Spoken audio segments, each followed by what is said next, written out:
Hello, and welcome to another online Green Tech Southwest event. I hope you're all doing well and having a good afternoon so far. Well, 30 minutes into an afternoon, so. Welcome to another online event. Really happy to be part of Bristol Tech Festival again this year. Which has been going on this week. They've had some amazing events so far. It's our third year, running with them. So yeah, just buzzing to be part of that. Definitely make sure to check out some more of their stuff as well. I've got a great couple of talks lined up for you today, all sort of around climate action and design, and the impacts that design can make in. Hello, Hannah. She's off. As you can see, our last event was in person, and it just takes us a little minute to switch back around. I know that I'm confused that I'm sat behind my desk again, so yeah, bear with us, please. People who've been here before, they know this bit. This is just to introduce you all, to get you all settled, make sure your audio is working so that you can have the most comfortable, enhanced experience for the talks. But if you're new here, then I'll just run through some general housekeeping and how this sort of platform works, because I know there's a lot of different platforms out there. But first things first, my name's Ellen. I'm one of the co-founders here at Green Tech Southwest. My lovely co-founders will be introduced later, but you probably know their names quite well by now. As this is an online event, we just love to get to know you or know where you're tuning in from. What do you do? How did you find out about that stuff? So we'd love it if you could introduce yourself. It doesn't have to be a life story. It can be literally whatever you want, what you've had for lunch, what you plan on doing for the rest of the afternoon. Just generally, it's always great for our speakers as well to get a bit of a feeling of who they've got listening in and where you're tuning in from generally, because obviously one of the benefits of it being an online event is that it is not limited to Bristol or the Southwest, and we love hearing from people signing in across Europe, across the US, so very exciting times. As I said, welcome. So the way this sort of works is we'll do like a general introduction, and then there'll be a short 60-second intro. But it's an opportunity for you guys to, if there's anything that you want to talk about, or anything that you think the community could benefit from, or just a general shout out, you'll have the opportunity to be invited on screen and just do 60 seconds humbly brag basically. So Hannah will be talking a bit more about that later, but just a little preparation in case that's something you might want to do. Just gives you a little minute to think about. We've got one. That's been a lovely speaker, James. Hi, James. Thanks for introducing yourself. James will be James is one of our speakers later today. So really looking forward to his talk. So there'll be an opportunity to, obviously, we'll have a Q&A session as well at the end. So there's actually an ask a question section down the bottom of your screen.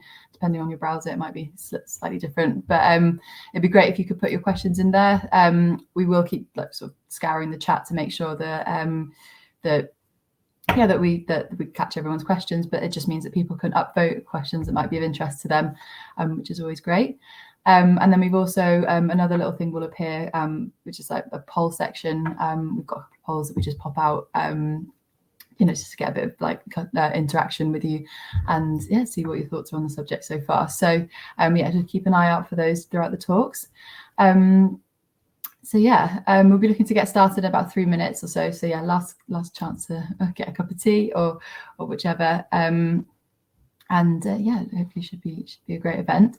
And another thing that I was going to mention as well is all of this will be sort of shared at the end of the, we'll do like a roundup. Our wonderful co-founder Hannah has done an amazing job on a website for us. So we want to make sure that this material is all available to people to sort of rewatch or share or take away from what they need.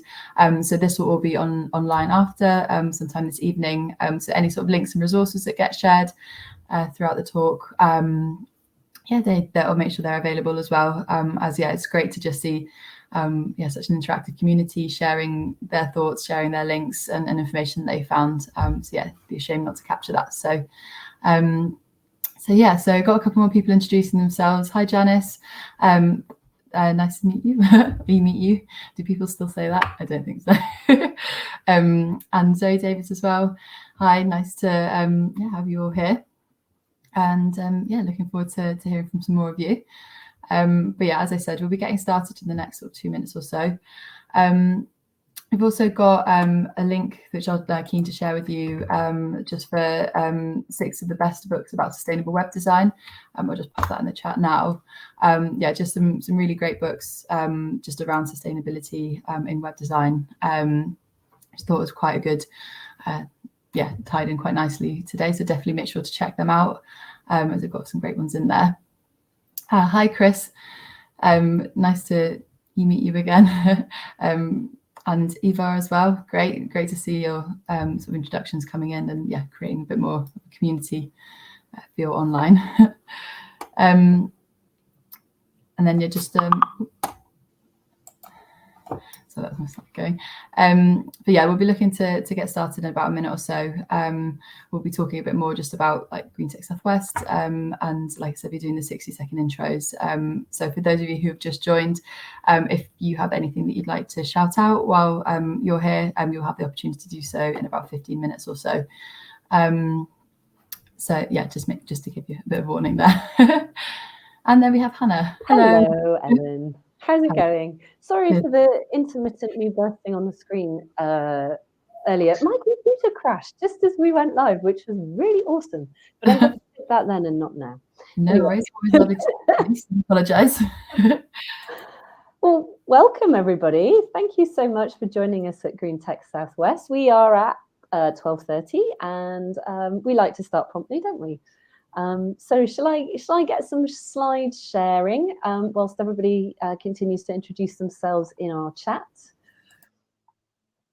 Just gonna do that. And we will get the show on the road.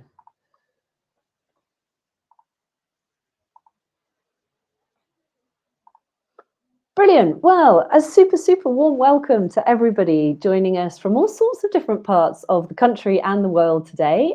We are Green Tech Southwest, and today's event is being held as part of Bristol Technology Festival. So if you're in Bristol and you're interested in tech, do check out the lineup of the Tech Festival. We were super chuffed to be listed as a pick of the day today. So for those of you that perhaps found us through that, and maybe it's your first Green Tech Southwest event, you are most welcome, especially welcome to our little community.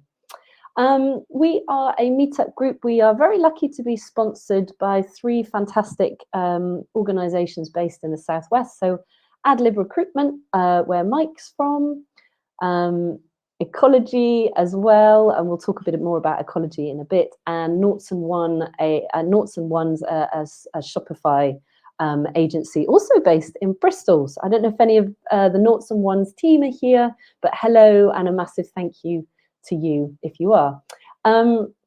We try really hard to keep our community talking and working in between events. So we're also on social media. You can find us on Twitter, greentech_Southwest, and on LinkedIn, greentechswest are our hashtags.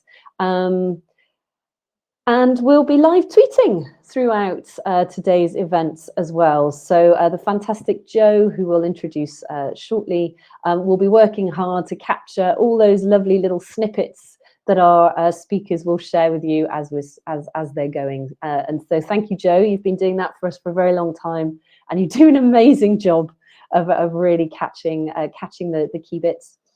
So for those of you that are new to Green Tech Southwest, I'm going to accidentally click on the wrong thing. Hey, is the screen gone white for everyone? Yeah, okay. Bear with me. I'll stop sharing that and I'll just go again. Sorry, I clicked on the link rather than the next slide. Cool. Okay, so as we said already, a really massive thank you for being a part of our community today. These events are not the same without our fantastic audience, and we love to see a chatty comments feed, and you're all doing an amazing job of introducing yourselves, giving us a sense of who's here. and hopefully maybe you're able to do a little bit of networking at the same time. The three of us on your screen at the moment, we are your co-founders and main organisers of the group. So there's myself, Hannah, Ellen, and Mike as well. Hi, everyone. So we'll be coordinating today's event.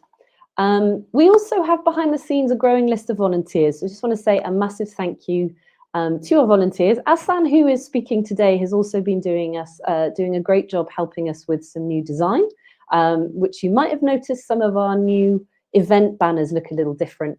I'm working on putting the rest of that branding into the rest of our stuff. But we want to say, again, a massive thank you to Ahsan for helping with us. Joe, we've already mentioned, and Andrew, Sam, and Tony, and Tariq as well, who I have not put on this slide, have also been giving us a massive hand with our hybrid events as well. And we'll tell you more about our forthcoming events at the end of today's session. For those of you brand new to Green Tech Southwest, we have a few very simple aims. Our aim is to showcase a variety of people using tech to solve different sustainability problems using ingenious methods. And that tech can be digital tech or other kinds of technology as well. So really what we're trying to do is generate discussion and inspire people with the awesome work that other people are out there doing. Something that's incredibly key to us about these events is that we want to support a local community. Although, of course, if you're outside of the Southwest region or outside of Bristol, you are super welcome to join us as well. But our focus is very much on serving the needs of the Southwest and Bristol. And the other thing really, really important to us as well is an open and inclusive ethos. So we do have a code of conduct, and we do have a group constitution as well. Really, the code of conduct is dead simple. We can boil it down to 2 words: be kind. We know that sustainability and discussions around these kinds of topics can be incredibly emotive. We all care. We're very passionate about trying to make a difference to the world and our ability to have a sustainable future. So the only thing we ask is, if you get into a discussion with people, just always be kind and remember that somebody else may have a different viewpoint and a different context to you. And that doesn't mean anyone is right or wrong. It just means you're coming from different places. So that's all we ask of you. We're not expecting any contentious discussion today, but just in case someone has a different opinion on fonts or something different on design, I thought we'd just lay that out straight away. Ellen mentioned already, you can catch all of our past speaker content at our website, greentechsouthwest.org. Today's event will go up on the website, hopefully this evening or tomorrow morning, along with this recording as well. So now we pass over to our fantastic audience and our lovely community. We always have this slot at the beginning of our events. And welcome to our community 60-second intros. So this is an opportunity for any of you to come on the screen. We'll enable your camera and microphone, and for you to share something, something that you're working on. So perhaps a green tech project or initiative. Maybe you have a request for help or guidance or input on something, or perhaps you'd just like to share a knowledge or resource that you have. Now, this is always really interesting because sometimes we have so many people, we can't fit them all in. And other times we don't have many. And I wonder what today is going to bring us. So if you are keen to come up on the screen and say hello to our lovely audience, could you just let us know in the comments? And we'll invite you up to come and say your 60-second piece. Don't be shy. Even if it's just to say hello, this is me and this is what I do. You can do it in 30 seconds if you don't want to take the full 60. So I know that a few people were due to come along. Niels is saying he's got a sandwich in his face. That's okay, no worries. But we've got three all at once. There we go. So fantastic. Chris Pointing, welcome, Chris. You got in there first, so we'll invite you up first. Then we'll follow you with Chris Parsons and Mary Stevens. So Chris P, you're both Chris P's. Here we are. You're here. You're used to this already, aren't you? Welcome, Chris. Yeah, not my first time. Not your first rodeo. Thanks, Hannah, for letting me come on. Pleasure. I just wanted to have a very quick word. As I said in the intros on the chat, one of my hats is I organise a meetup called the Working in Sustainable Technology meetup, which is less about sort of looking at sustainable technology products and services, and more about what it's like to be on the inside of the companies and the sort of skills and roles that they are looking for or they're using. We get a lot of people coming along who are interested in moving in to sustainable jobs with a sustainability focus coming out of other areas of technology. I just wanted to give a quick shout out. Our next meetup is in November, on the Thursday the 3rd of November, and we will be concentrating on where I'm based here in Cambridge. There's a group called Carbon 13, which is a venture builder spun out from the university. And we're going to be talking to them about the sort of companies that are getting built and the sort of skills that those companies are looking for and the challenges they have finding folks to help them in their missions. So it'd be great to welcome anybody from this group. It's wide open to online Zoom call that we do it as. And so please do come along if you can. And thanks, Hannah, for giving me a minute just to share. Pleasure, Chris. Thank you. And we love what you're doing with your meetup as well. And you know the drill. Please share any links or resources that links to your event, etc., in the chat so everyone can follow along. Chris, welcome as always. It's so good to see you, and thank you for being a long-time supporter of what we're doing here at Green Tech Southwest. We do really appreciate it. Thanks very much, Hannah. All right. Thank you, Chris. So over to our next Chris, Chris Parsons. Chris, welcome. Hi, am I there? Can you hear me? We can hear you. We can see you. I'll hand the floor to you. 60 seconds, off you go.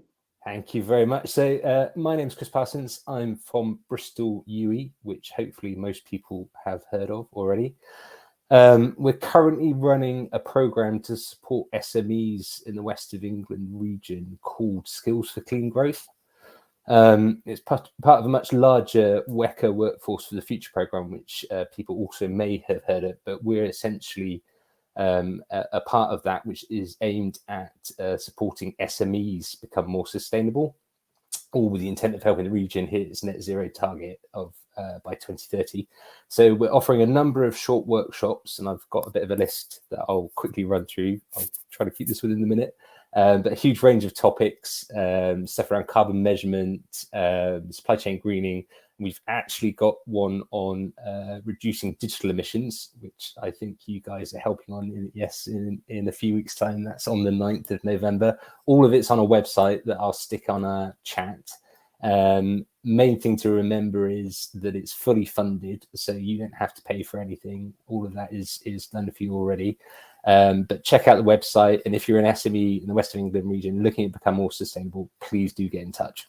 Fantastic. Chris, thank you so much. I'm so glad that you were able to come along today. So yeah, I'll be running a digital emissions measurement session on the 9th of November as part of that program. Thank you very much for your help. Please, pleasure. I'm really glad to be able to be there. Please share those links in our chat. And thank you so much, Chris, for coming on and doing a 60-second with us today. Awesome. Awesome. Thanks, guys. Thanks, Chris. Bye for now. We have Mary up next. Mary, how are you? Well, thanks, Hannah, and thanks for having me. I've got a quick mine's a request, really. My name is Mary. I work for Friends of the Earth, the environmental campaigning organisation, and I'm particularly interested in how we can use technology to enable people to come together and organise collective climate action.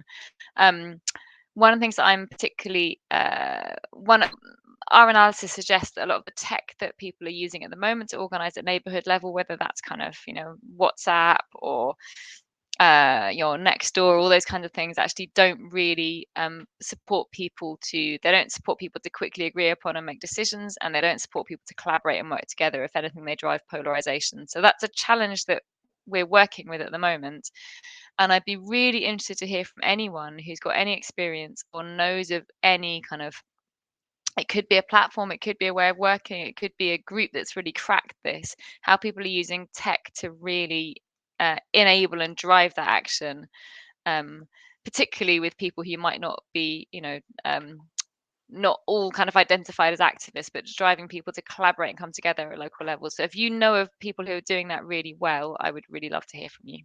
Thank you. Mary, thank you so much. And we love the work that you're doing at Friends of the Earth as well. So thank you so much for coming on screen and sharing your request. Please do put a little something in the chat so people know how to follow up with you or how to share those great ideas with you. Now, I think I saw one more person, Neil Clark, put his hand up for another 60-second intro. So I think we've got time for Neil. We have one before that, actually. I've sent an invite to Ananda. Ananda, apologies. Yes, I did see that, and then it immediately forgot. Brilliant, Ananda. So we'll be inviting you to the screen now. Hopefully you'll be able to join us shortly, and then we'll have Neil Clark afterwards, and then we'll close the door. Oh, Ananda, Hello, how are you? I'm good. Hi. Thank you for giving me this intro section, and sorry for the very informal attire.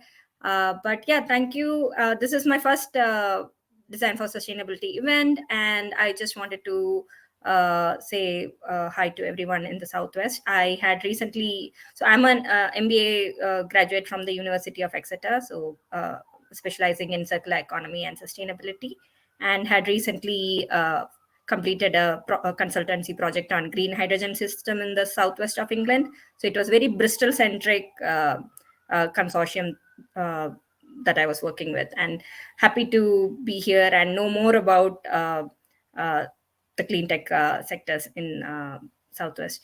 Mine is also a request that if you could point me towards any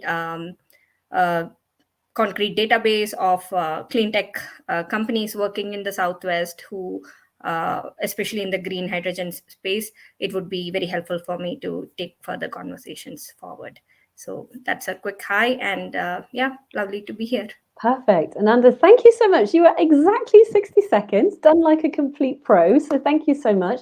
I wonder if we could perhaps dig out some of the resources from our own hydrogen event that we did back last year sometime. So Ananda, we'll dig some things out for you and put them in the chat. And of course, if anybody else has any resources they can share with you, please, we love the crowdsource help for people. We don't know everything, that's for sure.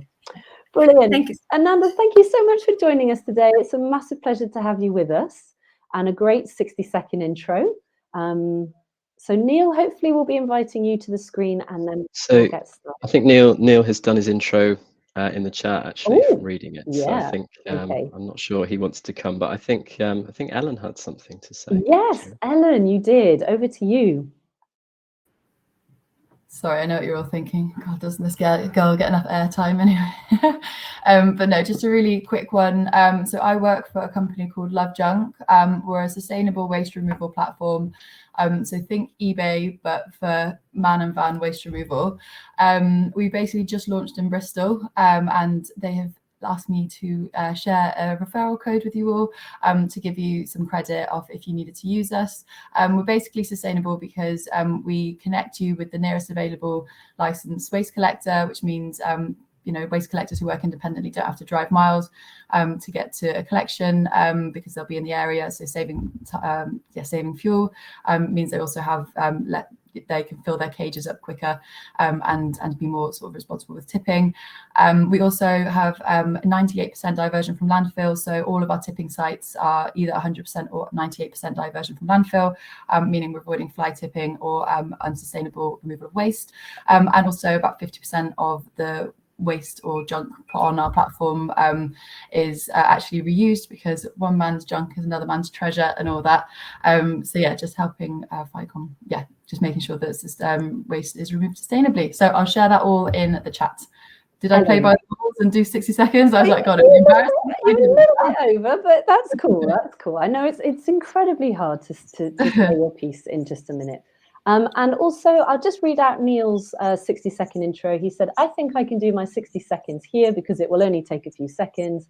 The W3C, the folks who do the web accessibility guidelines, have started a working group to do with web sustainability. We've only had a few meetings and it's still in its infancy. Please get involved. All the links are in this page. And if you scroll back up the chat, you'll see the link that Neil dropped in.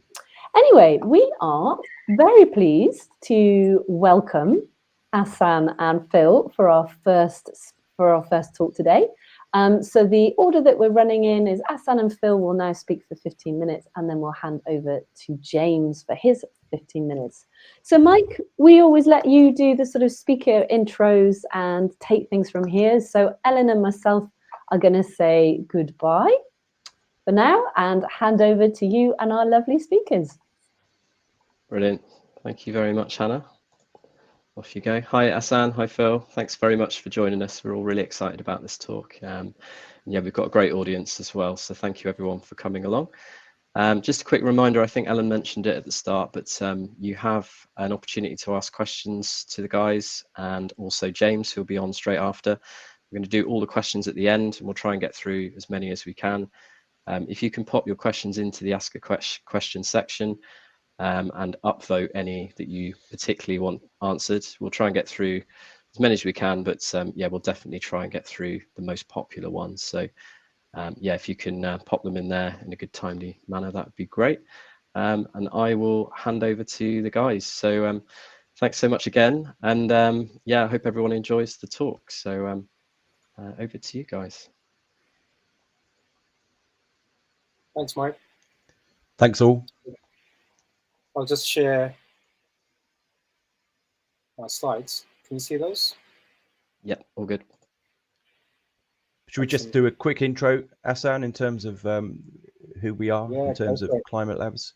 So my name's Phil Spencer. I'm co-creator of Climate Labs with Ahsan. We met doing sustainability masters at Kingston University, and from there we set up Climate Labs in 2017. So that was the initial startup. We both have very different design backgrounds, so we are that diverse. We have a really diverse portfolio of skills between the two of us. Back to you, Ahsan. That's okay. Thanks, Bill. Did you say 2017? I think so. Yeah, is that right? I think it's 14 and 15, man. Time flies. Wow. But yeah, it's been it's been quite awesome. Wow. So yeah, we are co-founders of Climate Labs. We work on these different kind of intersections of sustainability. But before I move on a little bit more, I just want to say thank you actually to Green Tech Southwest and the awesome people, Hannah, Mike, and Ellen, for putting this together. We're new to this community just when it started, just in lockdown, and it's kind of bloomed to this international community, and it's just to see it grow, it's been pretty awesome. So yeah, excellent work. But coming back to our stuff, so yeah, since we got involved, we came out of the masters and thought, okay, how can we actually collaborate these different kind of intersections of our work, and what can we actually do? And since then, we've been involved in school projects and even bigger kind of consulting projects with peer consulting, PwC, ING, the bank. And now recently, we've been working with Power to Change on some really interesting kind of community level, community business projects on the ground, and very much connected to Bristol Green Capital, Amy Harrison's work as well. That's been happening around Bristol. So really interesting work that's happening on the ground over there as well. And then some work that we've been doing for COP27 for climate action and the innovation zone that I'll go through. This is kind of like a quick kind of crossover of some of the work that we're doing. So design from different kind of multidisciplinary approaches of whether it is in sustainability. I'll put question mark in sustainability because what are we actually sustaining now?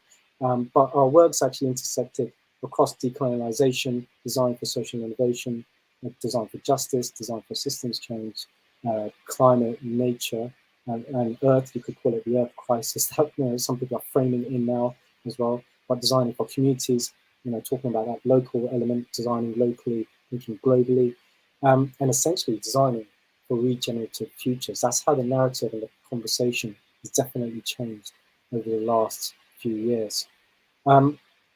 From an academic's point of view, this is kind of like the reading. That's how it's transformed over the years. That design for sustainability very much started within the space of green design, eco design, in this kind of bottom quadrant over here. Cradle to cradle, some of you are probably familiar with that, and the biomimicry and the other stuff.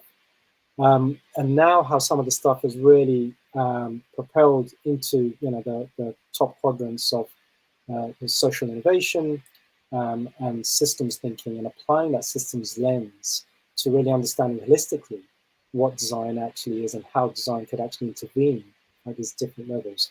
And this is at the end of this book, really, talking about this new layer, which is the ecological layer at the end. You know, essentially, how can we design within these systems of being in this just transition, you could say, for you know, the nature crisis that we have around us as well, and how can we actually respond to that as designers, which is quite interesting.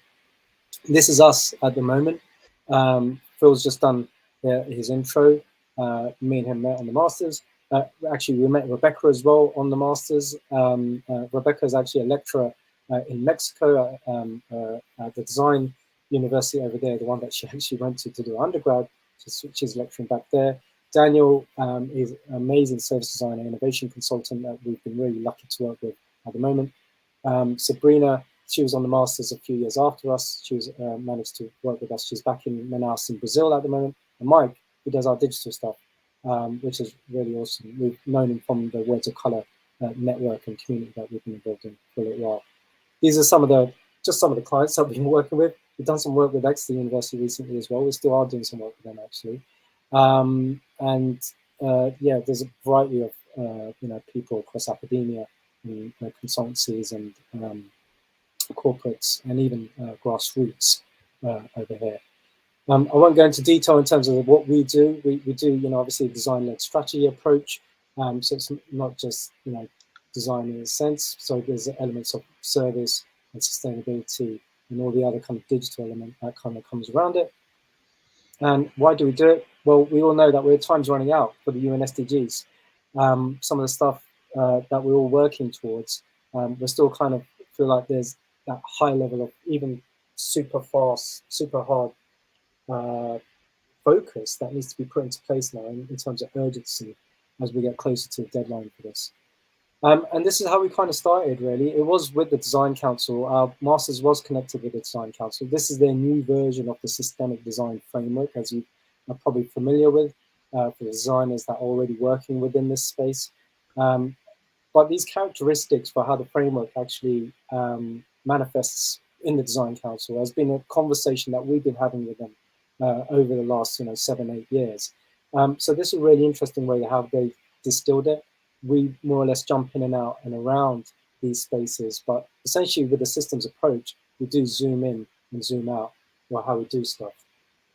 And as you're familiar within the design space, they use the double diamond. We can argue that the double diamond is can be a bit linear and a bit rigid sometimes, and we obviously work around this in a very organic way when we apply this through our service design approach of how we actually work across projects.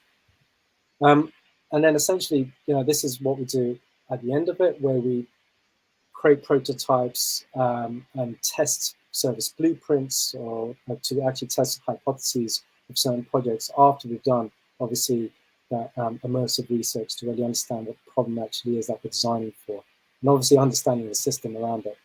One of the first projects that me and Phil got involved in, my daughter was in primary school at the time, and air pollution was a massive issue, and it still is a massive issue around schools. And we thought, okay, how can we use design thinking to actually work with the kids and the teachers to actually co-design workshops to actually change behavior around how parents, teachers, carers actually come into school.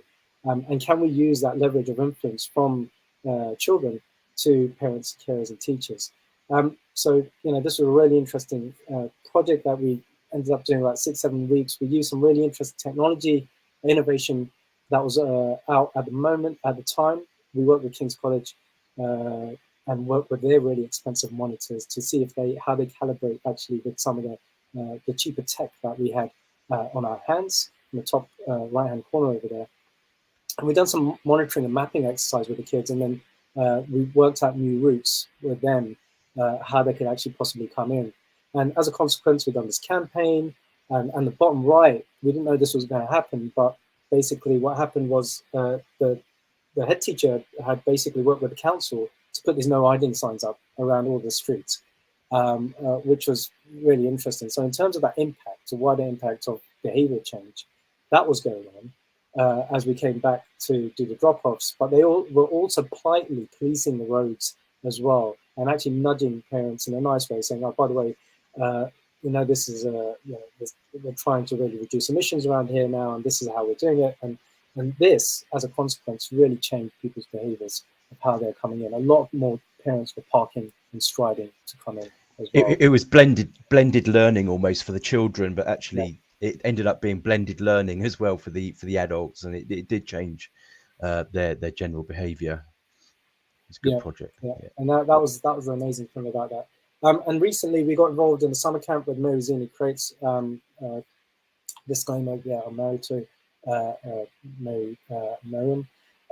She does a really interesting Saturday cooking class, and then really understanding culture and everything else about food, and that locality of food. We basically, during the summer, we met Kate Rayworth, Donut Economics. We're quite lucky to meet her up in Civic Square, and the work that they do with IMI in Birmingham.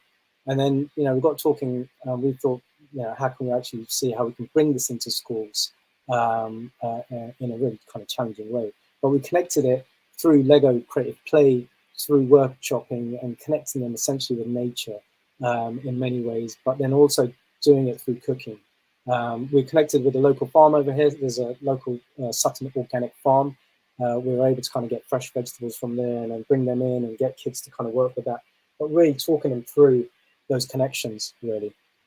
But that was a really, really exciting, I suppose, project for us, just to see the excitement and inspiration on the kids' faces. And then recently, we've been working obviously with PA Consulting from the past, but then with Power to Change as well, using that design sprint process, from design thinking to design sprinting. As you guys probably know, in the digital space, the sprint book kind of ballooned over the last 4 or 5 years. But we've been doing the sprints in a slightly different way, where obviously the digital stuff, we've been slowing it down a little bit more, not doing such intense stuff. So this stuff was in Amsterdam. A lot of our stuff was around Europe at the time. And we were designing basically propositions for ING, the bank, and New and Vattenfall. So me and Mike were doing a lot of the digital kind of interface prototyping kind of stuff, while we were also working on some of the strategy stuff around the back, while also doing some of these kind of clickable prototypes to actually test some of these hypotheses or these propositions that they had. The interesting thing working in Netherlands is that they really understand climate change. They've been underwater for many years. And so that's been really, it was really kind of inspirational to work with them in that space. And then over here, working with Power to Change, we're designing basically a new climate action program for community businesses. And the challenge was really complex. Like, they'd done the research and they said, well, their number one priority is carbon emission savings, social justice, and then systems change. This is what people are looking for. That was the research that they had. And we're like, wow, okay, that's extremely profound. How are we going to actually do this? And it was, we had to obviously immerse ourselves in research and think about how we could actually deliver that. We moved on. Basically, it was a series of online workshops that we've been doing throughout the year and taking them through the service design process, but making sure we created and invited the right people to the workshops as well. So we had representatives from all around the community, people of colour, marginalised communities, the disability group representatives, and different kind of intersections of these communities to really understand, what are the challenges and how they're going to respond to climate action. What does that actually mean to them? So really understanding that from a systemic point of view.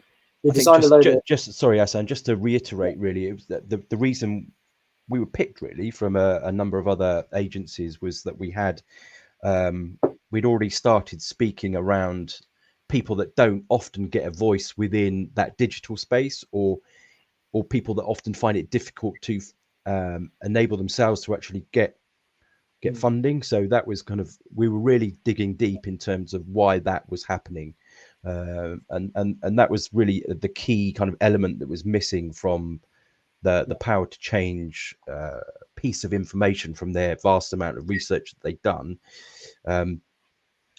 It was that expertise that we kind of brought to the table a little bit in terms of the groups, and we were dealing with people within like Bristol Green Capital, so and other groups around the country, so community-led business groups, but just bringing different voices in, and that was a really key kind of component to that work. It's continuing actually. So and a lot of our work was actually doing a little bit of hand-holding around the space as well, because the conversation was still around sustainability for some of us, and we had to try and really explore that a little bit more in terms of the conversation is really now going more to regenerative. That what are we sustaining? We can't be sustaining the old.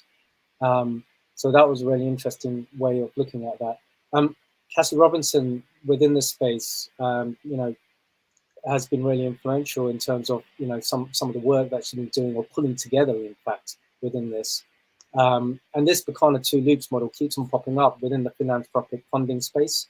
If you haven't seen this, I urge you guys to kind of look at this. It's a really interesting way to actually understand how we're going through these changes of different systems. We will have dominant systems, old systems that are holding us back. And there is also new emergent systems that are coming through. But then there's these transitions that need to happen in between.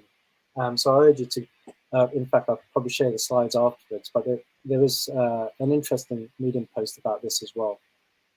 And then some of the work that obviously Kate and Daniel, Chris and Wall have been doing within this space, this keeps on popping up from Bill Sharp, the Three Horizons, not to be mixed up with the other Three Horizons from McKinsey, which is a bit more of a business way of looking at this. This is a bit more the regenerative and distributive horizon of what that could possibly be. So that this has been an interesting way to even map out with the stakeholders, with the people we're working with, to really understand how to kind of navigate through some of these complex challenges. Some of the other work that we've been doing with Words of Colour, which has been quite interesting. So Synergy was a really interesting project, which was a few years ago now, which was a branding project, but also a systems change project.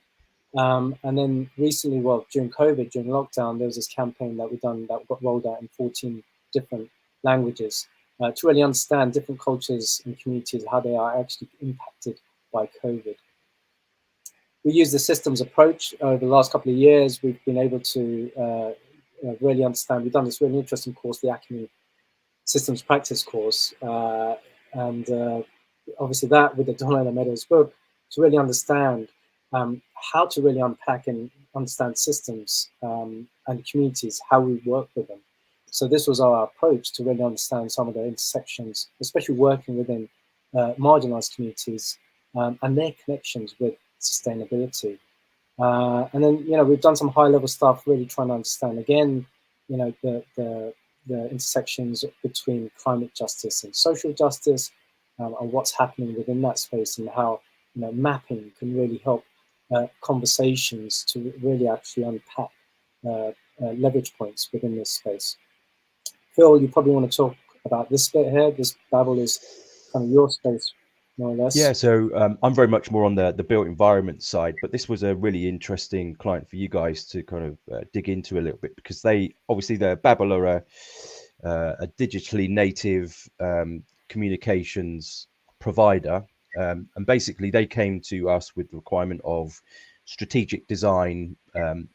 They were a fast-growing company based out of London, and they came to us with this idea that they wanted to actually have a central base that was actually within striking distance for everyone to go to from all parts of the country. So it's right in the middle of the country in Burton-on-Trent. And actually, so the actual client themselves are really well engaged and quite a long way down their journey towards sustainable thinking internally. But actually, from a systems point of view, what actually transpired, and this came through from Matt Parker, who is their CEO, was that, and this kind of really almost replicated in some ways a lot of digital work, is that they, instead of having one central hub, they dispersed the network. And obviously they're already highly connected in terms of some of the things that they were, in terms of how they worked. Even pre-COVID, they were completely able to work remotely. But rather than all coming together, they dispersed the network of their offices. But what they maintained was that kind of DNA, if you like, of Babel. And that was, so at least 50% of all of their offices is made up of the DNA being a coffee shop within each of their offices, with dispersed all over the place. The one thing that was absolutely the same throughout was was this idea that people came together to talk, but within a much more localized, dispersed network. And it was, yeah, so it was a fascinating journey with a strong client who already had really strong ideas around sustainability, but that ability to zoom out and do that systems thinking around their real estate actually made some really big improvements from sort of either carbon reduction and how they operated as a very resilient company by dispersing their network. So parables between digital and the physical space in terms of the architectural building. And then some of our recent work, working with the Innovation Zone with Climate Action for COP27. This video is going to be going out soon, so I won't be able to show it here, but these are some of the clips to really understand the Green Zone, the Blue Zone, COP27, what's happening inside, basically. So that's been some really interesting 3D work we've been doing with them. You guys mentioned ecology. We're big fans of ecology. We've been doing this stuff for a little while. I'm going to leave you with this quote in terms of regenerative design. In the end, it comes down to asking ourselves. We will continue to strive to outcompete each other in the process, unravel the thread that all life depends upon, or will we learn to collaborate in the healing of the whole through transformative innovation and regenerative design, creating vibrant cultures and thriving communities for all? So yeah, it is about communities, it is about networks, it's about momentum as well. And that's one of the great things that you guys are doing over here. So we're bringing us together, bringing people together to create connection and momentum. So yeah, thanks, Mike. Thanks for listening, guys. Brilliant. Thank you very much, guys. That was absolutely brilliant. Thank you very much. We'd love to see some applause in the comments. I'm sure there will be some for you guys. Absolutely fantastic what you've been up to and all the case studies. So yeah, props to you. And thank you very much for doing the talk for us today. The slides, as we've mentioned a couple of times, will be going out in the roundup either today or tomorrow. So if you'd like a closer look at that, and I'm sure the guys are happy being contacted as well via email or LinkedIn or however you like to do it. So yeah, thank you very much again. We'll invite you back for questions. We're going to do brief questions after James's talk, who's been waiting patiently. Do feel free to pop your questions in the Ask a Question section for the guys, and we'll try and get through as many as we can. But yeah, I think we'll see you in a little bit, guys. So thank you so much, and yeah, we'll catch you in a few seconds. Thank you. Okay, we're just going to invite James to the screen. Okay, here we go.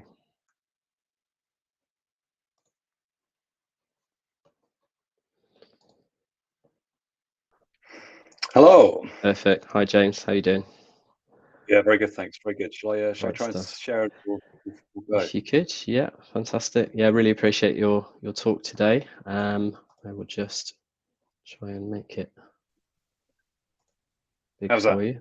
Yeah, that looks good for us. You are Awesome. all good to go.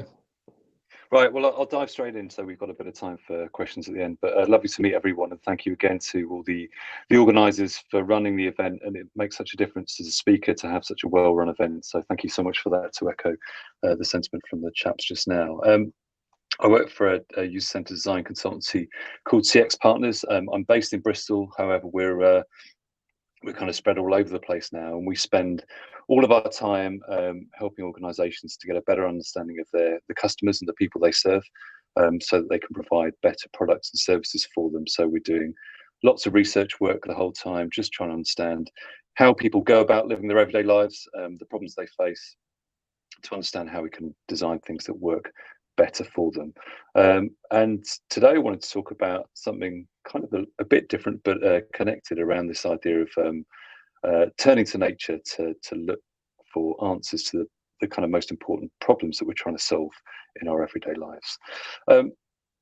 And I guess as a community of designers, we love problems. The fundamentals of our work are always based around problems. Every one of our clients comes to us with a problem that either they face as an organization or a problem that their customers face that they'd like us to help to solve. And as a designer, you're kind of predisposed to spot problems in the environment and to try and solve them, which is what turns it into kind of not so much of a job, but more of a kind of a way of life, I think it's probably fair to say. But one observation I've made as I've been kind of working through my career is the kind of problems we're working on are getting harder, they're getting more complicated, but they're becoming more and more important. So once in a while, I may have been kind of thinking through interface level problems if I'm working on digital products, such as, what's the best label for this button? What kind of words should I use or could I use that will lead to people having a good understanding of what that button's going to do or where that button's going to take them. So that's the sort of stuff I used to think about a lot. And now I'm sort of working on different sorts of projects, giving challenges like, why are people with severe mental illnesses not going to the doctors? And that's the problem I'm being given as a designer to contemplate and to think about. And it sort of struck me recently. It's like, wow, when did that change? How did that change? Why are they asking me this question? How do I know the answer? It's this kind of existential crisis that I'm sure lots of designers face, which is interesting. When I was sat on the train going down to do some work down in Falmouth, I kind of started chewing this over, and it felt like this kind of hierarchy of problem that we're working on is gradually getting bigger and bigger and bigger. So, I think back to my early career, I was working down in that kind of bottom left-hand side, looking at designing elements, as I was saying, like fixing buttons, and then that kind of broadened out to kind of designing pages, so pages of websites or pages of apps. So, fix this home page. And then it was more like around processes and flows. So can you fix our checkout process? And then it got bigger. It was like fixing complete things like websites or complete apps. And then it was about kind of tasks that people were going on, trying to complete in their everyday lives. So, how can we make it easier for people to book holidays, which of course starts way before a website and finishes way after a website. And then it got bigger again into kind of services. So thinking about, well, it's less about the website. It's like about designing an ecosystem of touch points, whether they might be letters, there might be customer contact, phone calls, there might be websites, apps, all these things combined, and then laddering up to this next levels of systems. So almost thinking about this kind of the further you move up this kind of hierarchy, the more complicated and gnarlier the problems become. And I sort of thought, crikey, there's this sense of kind of vertigo at the top of this system where you're thinking, well, wow, these problems are massive. How on earth do I go about fixing them?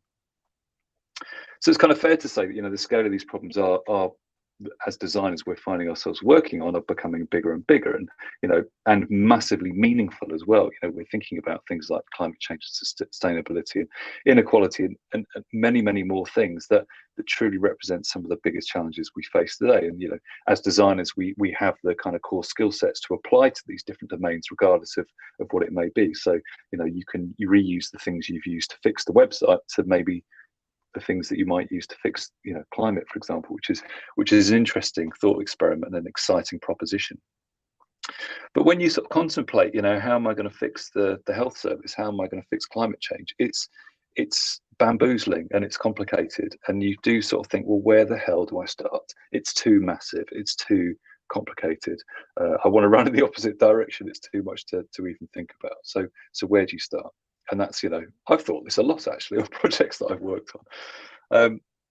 And actually, it's like we compared notes with the previous talk, again, this kind of reference to systems thinking, which is something I'd heard about, but I didn't understand. I still fully don't understand it at all, but I started to try and learn a bit more about it to understand, well, what is a system? And it's beautifully described in this fantastic book. And this is the book to read to start to get an understanding of what the hell this things mean. But just thinking about things as systems, these sets of things, people, cells, molecules. So it could be a company, a school, a community, an ecosystem, all of these things that, massively complicated and chaotic, but everything being connected and producing patterns of behavior. So that's a fascinating way of thinking about things, and also massively complicated when you start thinking about how you can design to change these things.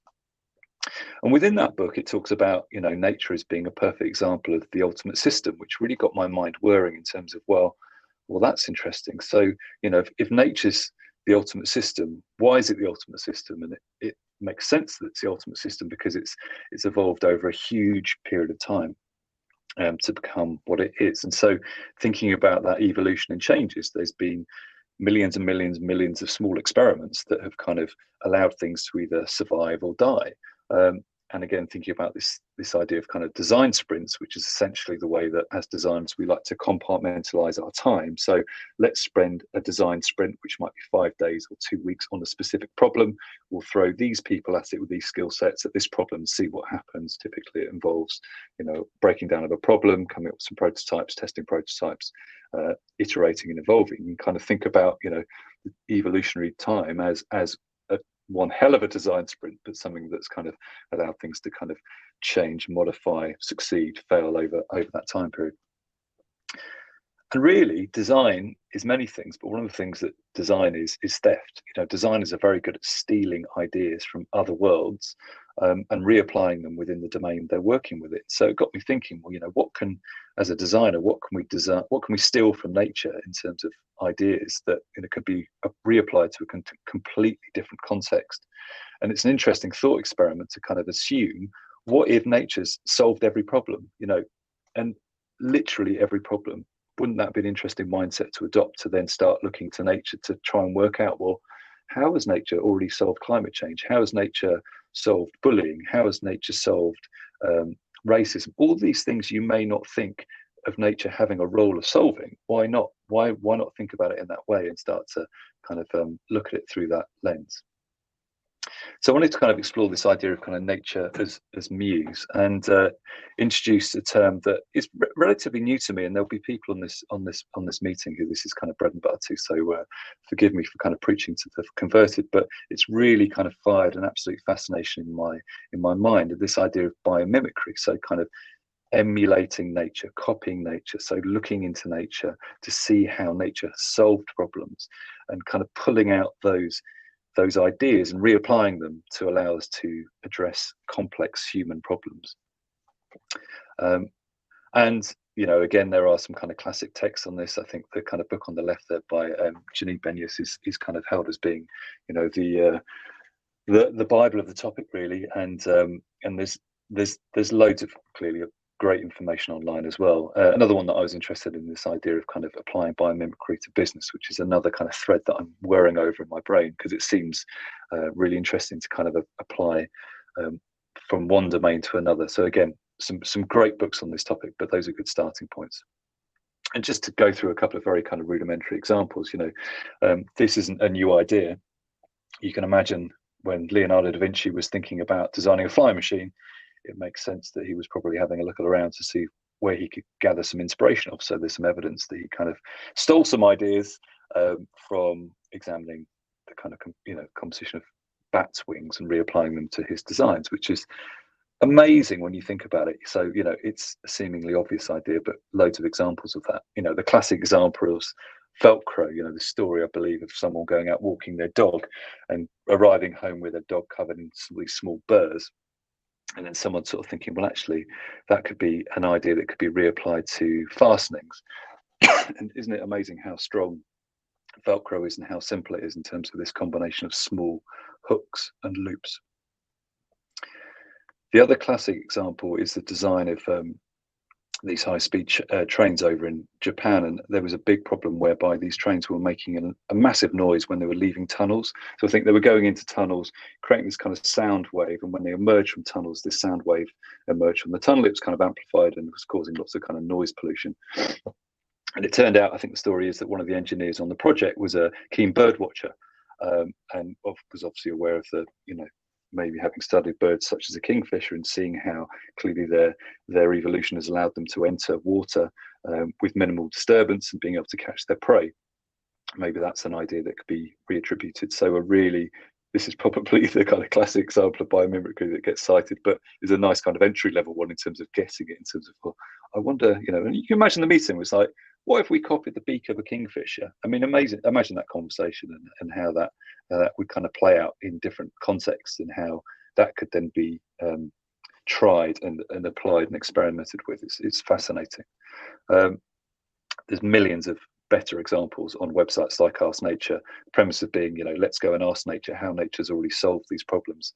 Great website to check out. Some brilliantly written and very accessible case studies to kind of pick through on that site. So I'd certainly recommend that. As is always the case, I think, or certainly I've always found, when you start to kind of get inspired by a topic, the world transpires to teach you more about it. And so when I was flicking through Netflix and watching Abstract, which is an amazing series of design-based programs, there was an episode featuring this woman, Neri Oxman, who was a professor at MIT, who essentially has explored this idea of material ecology, which is kind of essentially growing materials sustainably. So pulling together these incredible multidisciplinary teams of biologists, artists, designers, product managers, project managers, technologists, pulling together these incredible brains into one place and just kind of pushing the boundaries of what's possible, 3D printing buildings, growing structures. It's absolutely mind-blowing. I can't do it enough justice. She did an incredible TED Talk, which is on YouTube, and I'd recommend that as a 15-20 minute watch of just genius presentation skills, if anything, but just absolutely kind of fired and found it absolutely inspirational. And if you've got Netflix, do watch the program. Another great source is these cards created by a design consultancy called IDEO, who are very, they're leaders in the field, hugely progressive, taking these kind of strategies seen in the natural world and putting them in a format that you can use to interrogate the problem you're trying to solve. So it may be that you're, I don't know, trying to build a new road network within a city. You could think, well, how could nature help me solve this problem? And in this instance, you could pick out a card. This was about this kind of principle around keystone species and allowing you to kind of quickly harvest these ideas from nature and apply them to the context of your problem. So do look them up. They're super cool. They're beautifully designed, as you would expect, but really, really interesting.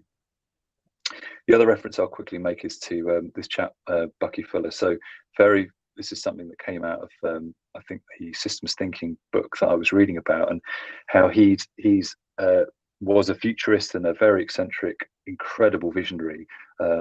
Do look him up and learn more about, the principles whereby he's kind of extracted design patterns from things like dandelions and reapplied them to create these geodesic domes, which you see everywhere, from kind of children's playgrounds to the Epcot Centre and everywhere and in between. This kind of hugely strong structure that's perfect in terms of its use of space and materials, following this principle of doing more with less, which clearly is a fundamentally important sustainability principle. But I got lost in a world of geodesic domes and started making them out of cocktail sticks and blue tack, and I'd encourage you to do the same because it's good, wholesome fun. In terms of Bristol, and I appreciate everyone's not in Bristol, so apologies for that, but it did strike me that this is building on a model from Neri Oxman about this kind of the kind of blueprint of creativity, that within Bristol we have almost the perfect ingredients for biomimetic thinking. We have a strong artistic community, we've got a strong scientific community, particularly from a natural history point of view with a natural history unit up the road, a massive engineering heritage, we're good at making stuff, and a huge design community. So imagining this kind of cross-disciplinary experts coming together, it feels like Bristol could be the beginnings of somewhere where this work could be the perfect place for it to happen. And really just to kind of draw things to a close, I think, the spirit of this is all about, once you have an idea or a problem in your head, the world transpires to help you to understand the answers to that problem. And these things all of a sudden become in focus. Now you're kind of tuned into that problem. And this quote absolutely underlines that. But also this one really underlines this idea of kind of fortune favoring the prepared mind, and how I think the best designers are polymaths. They're people who are interested and curious in so many things. But one of the things that was clear from Neri Oxman's work, I think she trained as a medical doctor and now she's a designer, and she's pulling things in from those different domains to nourish her future work, which I think is an incredible thing and the secret of doing this work well. So I'll leave us on this kind of idea of, like, if you're faced with a problem, with your next design problem, why not kind of ask the question, how has nature already solved this problem? And it may be a sustainability problem, it may be something completely different, and always have a friendly biologist that you can turn to kind of help you on that journey. So that's me. I'll leave us there. Brilliant. Thanks so much, James. That was absolutely fascinating. Some of those examples as well, like really top draw. I look forward to checking out the resources you mentioned as well. So yeah, round of applause for James in the comments if we can. And we have a couple of questions which maybe we could get your take on as well, James, because I know we're a little bit short on time to invite too many more, but I'll put them to Ahsan and Phil, and then if you feel like getting involved, then by all means, please do so. So our first question, I'll just unmute everyone, bear with me. Okay, our first question is from Iwona. It says, involving marginalized communities in community design work, isn't the main issue time to get involved due to caring responsibilities, 0 hours working 3 jobs, etc.? How do you get around this? Yeah, so totally. So this was one of the challenges that we were aware of in the beginning. So the good thing was when we were working with Power to Change, they're very, very good at paying for people's time. You know, they normally have a day rate that they work towards, and they know that, you know, these people, we have to pay for their time. So any interviews, any workshops that we ran, we made sure that they were remunerated. And also, you know, this is a kind of participatory co-design approach. So not just that, we're designing, hopefully, interventions that will actually help them. So really working around their needs, their desires, but then really designing some of those propositions to fit within those systems that they kind of live and work in. So we're still within that kind of prototype stage, but we're well aware of that. So yeah, thank you. Good question. Just one other thing, just when we were doing our own internal research, we were speaking to friends and we were explaining, look, this is our own internal learning, and then people were a little bit more giving of their time for free when it wasn't attached to a commercial project. Yeah, great stuff. Thanks for that. Any thoughts there, James? It just sort of struck me of lots of the work we're doing with the NHS, where we're having to kind of, you know, that's very much the remit of the work in terms of trying to involve people within research who aren't typically, they've talked about as kind of seldom heard participants. So lots of examples of clearly the importance of doing that and actually getting out, going to where the people are to kind of make that involvement as easy as possible. We used to do lots of research within a research lab, you know, have a usability lab in the office, and those days seem bizarre now, having clearly been forced to move to research, remote research during the pandemic. And there are so many tools of making it very easy to conduct research with people who don't have to leave their homes and can do the research on their own devices. So it's great because it's super natural and it's super easy for those people to become involved. But there's other things around trying to educate the recruiters that we use who help us to find participants, to make sure they have those people on their books essentially as well, because otherwise, you know, we could never know they exist or find it very, very hard to get them involved. So I feel it's in a way, it's kind of the golden era of doing that kind of work in terms of getting access, but it's still a problem. We relied really heavily on our network and the network of other people that we've done other work for, and it was yes, we're going to pay you for your time, but it was a networked event really. So it was around, you know, being in London and being around, you know, the work that we've been doing made that a little bit easier perhaps than what Power to Change had experienced previously. Perfect. Yeah, great stuff. Thanks for those answers, guys. That's great. I'm just going to squeeze one more in, and I will say any questions that we've got left, we will put the guys' contact numbers, emails, so you know, they can follow up and answer those for you if you want to chase them down. So yeah, final question. This one's for James, but I'd be interested to get your take as well, Ahsan and Phil. So does anyone have any nature-inspired examples applied to websites, apps or services? Brackets, not visual appeal like golden ratio, but I'm thinking more on a functional interaction level. Yeah, it's interesting. There was a when I realised sort of having had this sort of stuff in my head for a long time and doing work with actually BBC and Natural History Unit in the past. I remember thinking, designing websites for them. Wouldn't it be cool if this site that was about nature was kind of grounded and built based on the principles of nature, which was just me getting carried away with a bit of a geeky idea, but got quite excited about it. Thinking about in terms of, you know, how, and I can remember talking to developers who used algorithms or built algorithms based on Flight of the Bumblebee, or these very much like it's not a new thing. So it's certainly there. I mean, there's certain applications in terms of, you know, aesthetically, which is I guess where you're going with golden ratio in terms of what's visually appealing. So in terms of kind of page layout, it's certainly a principle that's being used. But maybe there's some other things about just pathways through things, and what we can learn from things that are happening within nature. How can we make wayfinding as easy as possible? How can we turn to nature to understand how people should move through these digital landscapes through signposting and navigation, and the kind of sense of information of essentially following your nose and making things easy to use. I mean, there's probably countless examples that you can draw upon. Anything you wanted to add to that, chaps? Yeah, so I was going to say, it reminds me of, there's some bits out of Adrienne Marie Brown's book, Emergent Strategy. She talks how she was obviously from Jim Benlis' work and biomimicry and biophilia, how very much inspired by fractals of nature, how nature's natural patterns, whether it is from how mushrooms grow, how trees grow underground and connect with each other. They're very much connected, and how can we learn from that, how communities connect as well? So can communities, well, they probably do, work in the same kind of way to intersect, connect, and feed off each other in a very kind of natural, organic kind of way. And you can argue almost, that Islamic Golden Age as well, it was inspired by a lot of these fractals, a lot of these natural patterns, and that was manifested within these spaces. And it still is very much, in terms of what we're seeing in some of the work that we're seeing right now.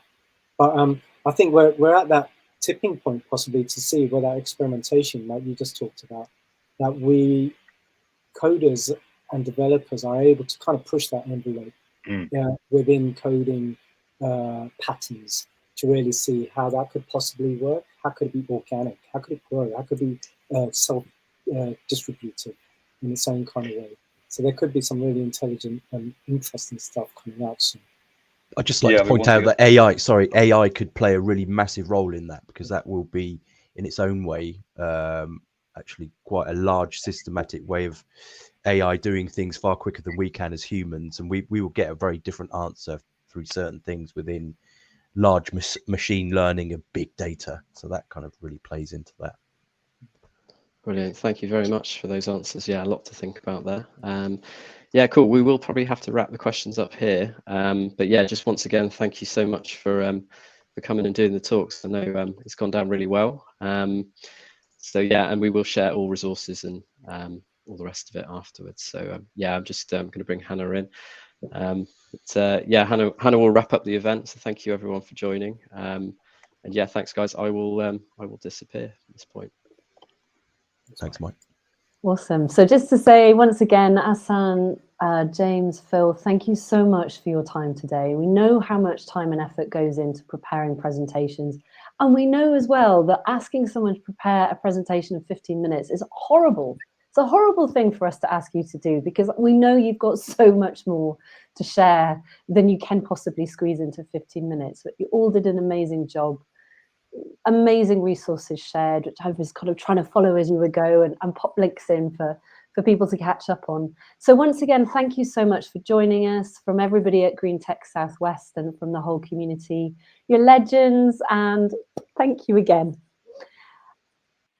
Great. Okay, so we're going to say goodbye to Ahsan, Phil and James, and it is my job just to round us off with a few slides just to finish us off.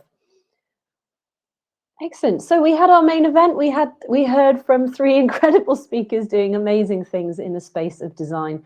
So do have a look on our meetup page if you want their contact details. I think we've managed to find LinkedIn profiles and Twitter profiles for some of them. Do follow them, do chat with them, and continue these amazing conversations. So my job now is to wrap up. For those of you that need to go back to your days, thank you so much for joining us. Apologies that we ran a little bit late, but we had so much amazing content to get through today.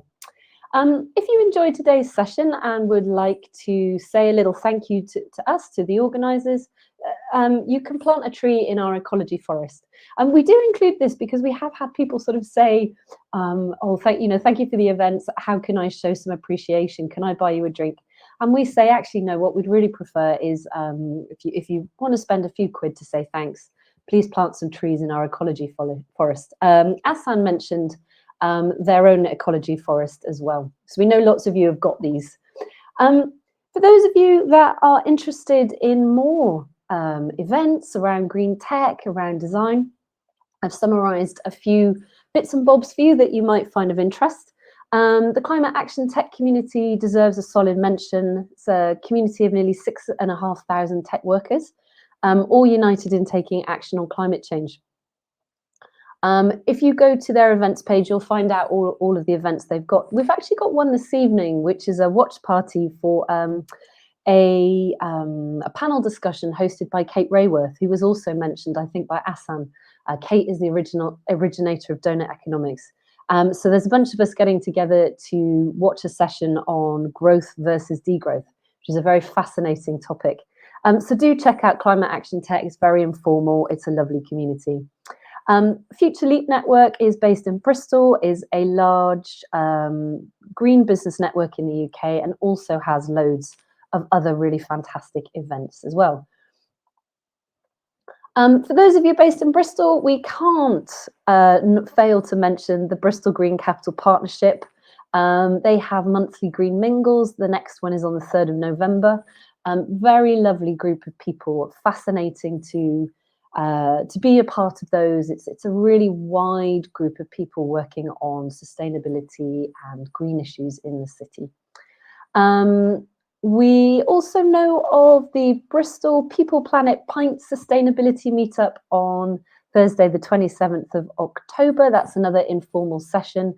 And Chris very kindly came on at the beginning, Chris Parsons kindly came on at the beginning and mentioned about the session that I'll be running in Bristol, measuring and reducing digital-based emissions as well on the 9th of November. And funnily enough, that's at the Future Leap offices. It all ties up. We're all connected, right? For those of you who are not in Bristol or able to get to Bristol, there's a couple of other things we wanted to mention to you. If any of you are interested in learning more about digital sustainability, I can't recommend the digital collage workshops highly enough. There's lots of online options for this or in-person options.